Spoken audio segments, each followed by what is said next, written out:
Hi friends, ఈరోజు పలావ్ చేసి chicken curry చేయబోతున్నాను ఫ్రెండ్స్. ముందుగా హోల్ గరం మసాలా, ఆనియన్స్, అల్లం వెల్లుల్లి పేస్ట్ వేయిస్తున్నాను. కొంచెం నూనె, కొంచెం నెయ్యి వేసి, అలాగే పక్కన కూడా కొద్దిగా ఆయిల్ పోసుకొని కస్తూరి మెత్తి వేసాను ఫ్రెండ్స్. రెండు ఒకసారి అయిపోతాయి.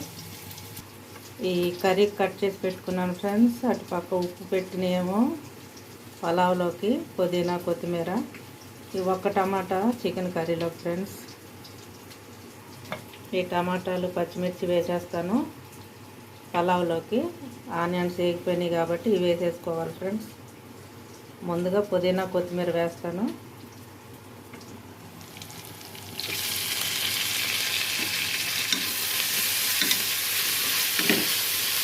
ఇవి కొంచెం వేసుకున్న తర్వాత టమాటా, పచ్చిమిర్చి కూడా వేసేసుకోవాలి.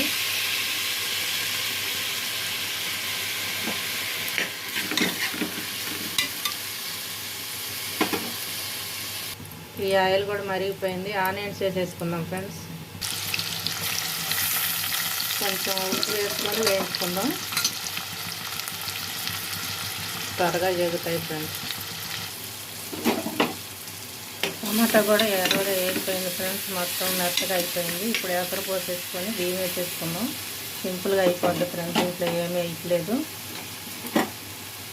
అలాగా మనం తాలింపులు అన్నీ వేసేసుకొని, తాలింపు గిజ్జలు, తాలింపులు, పప్పులు ఎలా చేస్తామో అలాగా నూనెలో వేయించేసుకొని చెక్క, లవంగా, యాలక్కాయ,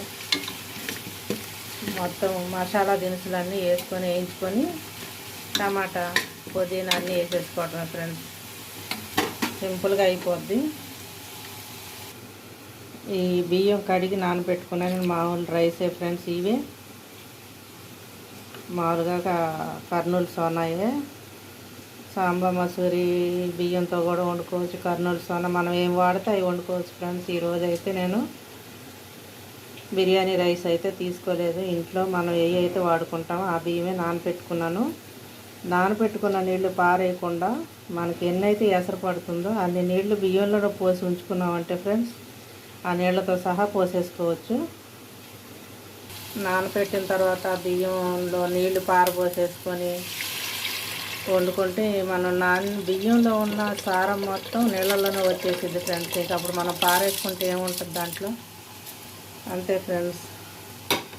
అలా ముందే ఎసరు పోసి ఉంచేసుకున్నాం అనుకోండి, ఇంక ఇలా ఉడకనిచ్చేస్తే పలావ్ రెడీ అయిపోతుంది. దించే ముందు మళ్ళీ కొంచెం నెయ్యి కావాలంటే వేసుకోవచ్చు ఫ్రెండ్స్.